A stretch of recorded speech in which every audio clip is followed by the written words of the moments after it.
की गरीबी दूर हो जाएगी, पढ़ाई हो जाएगी, मेडिकल ट्रीटमेंट हो जाएगा, मुसलमान स्किल्ड हो जाएंगे, इनकम जनरेशन हो जाएंगे। तो पूरे देश की जो मुसलमानों की जो तरक्की है वो इसी में छिपी थी, जो 2014 से 25 तक तो इनको याद नहीं आया। तो हम पूछना चाहते हैं समाजवादी पार्टी की तरफ से, पूरे देश में जो 80% हिंदू जहालत, गरीबी, बेकारी, मुफलिसी में जो ज़िंदगियां जी रहे हैं, क्या आपका अगला कदम ये होगा कि देश में जितने भी हमारे तीर्थ हैं, पीठ हैं, हमारे जितने भी साधु संतों के बड़े बड़े प्रॉपर्टीज़ हैं जो हज़ारों करोड़ के ऊपर है, तो क्या हिंदुओं की जब आप कहेंगे उनकी तरक्की का, आप तो आखिरी ही मकसद ये है कि पहले ज़मीनें सरकार एक्वायर करे? सिखों में कुछ समस्या है, गरीबी है, मुफलिसी है, तो जब तक सिख गुरुद्वारा प्रबंधक कमेटी में कब्जा नहीं होगा सरकार का। आप क्या कह रहे हैं कि मुसलमानों की जमीन हड़पना चाहती है सरकार? सीधी सीधी बात है। देखिए, मैं आपसे एक लाइन में पूछ रहा हूं, आपको लग रहा है एक एक करके सारी बातों का जवाब देंगे? माननीय अखिलेश जी ने सीधे सीधे ये कहा है कि ये सरकारी सारी जमीनों को कब्जा करके गृह मंत्री श्री अमित शाह जी इस देश के बिल्डरों को बेचना चाहते हैं। ये आपको लगता है? ये आपको लगता है? We are principally against. Okay, Rizwan Ahmed ji, शुक्रिया। जय हिंद, वंदे मातरम।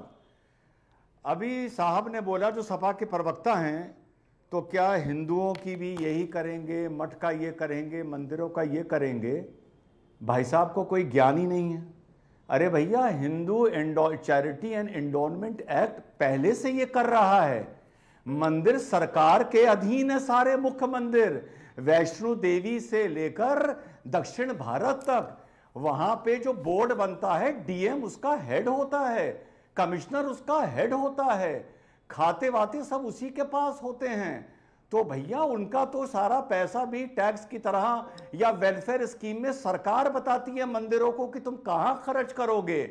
या आपने नेशनल टीवी पे कैसी बात कर दी भाई? ये तो बहुत बड़ा मुद्दा अपने आप में चल रहा है कि हिंदुओं को सरकार फ्री करे। मंदिर तो ऑलरेडी, और मठ और मंदिर तो ऑलरेडी सरकार के अधीन है। वक्त तो अभी इस अमेंडमेंट के बाद भी इतना अधीन नहीं आया है जितने मंदिर और मठ अधीन है, पहली चीज। और दूसरी चीज, अभी अमीश भाई आपने बोला कि सरकार पे ये आरोप है कि वो वक्फ की जमीनों को एनेक्स करके उनको बिल्डर्स को बेचेगी। या ये अमीर जमाई ने बोला। देखिए अमीर जी, मुसलमानों में जब निकाह होता है ना, तो वो भी लिखा जाता है। जब तलाक होती है वो भी लिखा जाता है, हिबा होता है वो भी लिखा जाता है, जब मुसलमान गाड़ी खरीदता है, घर खरीदता है, तो वो भी लिखा जाता है।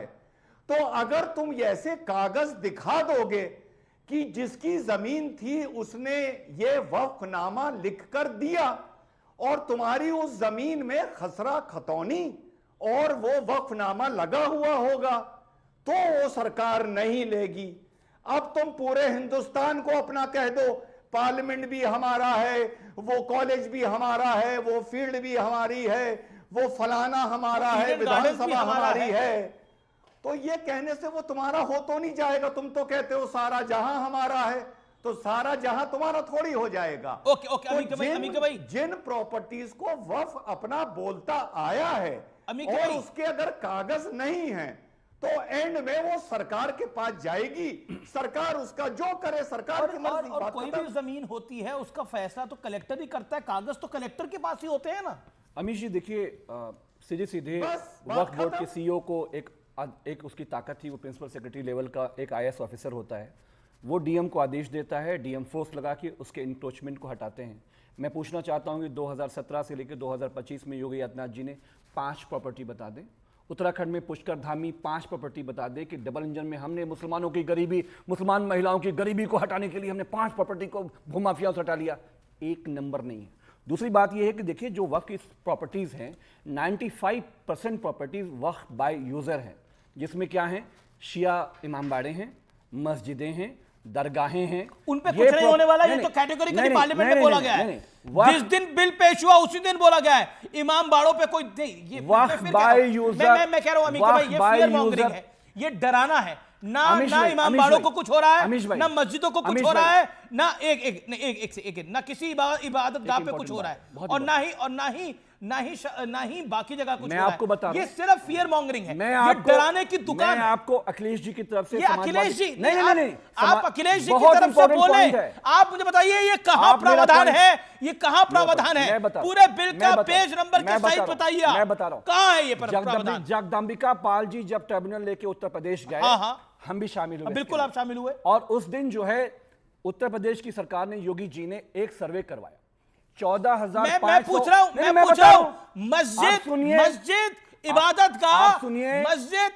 गाह क्या किस बिल के किस प्रावधान में? आपको बता रहा हूं मैं, योगी आदित्यनाथ जी की सरकार ने एक रिपोर्ट जगदंबिका जी के सामने सबमिट किया और कहा 14,500 हेक्टेयर का जो हमने सर्वे कराया, 13,500 हेक्टेयर जमीन सरकारी जो वक्फ ने, मस्जिदों ने, शिया इमामबाड़ों ने, दरगाहों ने कब्जा किया हुआ है, और उस जमीनों पे एक्शन होने वाला है। मुसलमानों की इबादत मस्जिदों में ताले लगने वाले हैं। हमारा यही कहना है कि ये समाजवादी पार्टी उत्तर प्रदेश के एक एक जमीन पे, रुए जमीन पे, इसको हम होने नहीं देंगे। सरकार जो करना चाहती है, नहीं देने से मतलब क्या है? मेरा ये कहना है, होने नहीं देने के मतलब क्या है? आप मतलब ये है, नहीं ये बात मतलब बहुत साफ है, भी बोली, मतलब बहुत साफ है कि जब किसान आंदोलन हुआ, नहीं हम होने पूरा नहीं देश लड़ा, होने नहीं देंगे मतलब कृषि क्या बिल है? लाए, देश का कानून है, मानना पड़ेगा सबको। कृषि बिल लाए, कानून ओके, गौरव भाटिया, किसान लड़े, ओके, चरण सिंह साहब, गौरव भाटिया के खिलाफ था, ओके, चरण सिंह साहब, Rizwan, I come back to you, okay, लेकिन मैं कोट कर रहा हूं,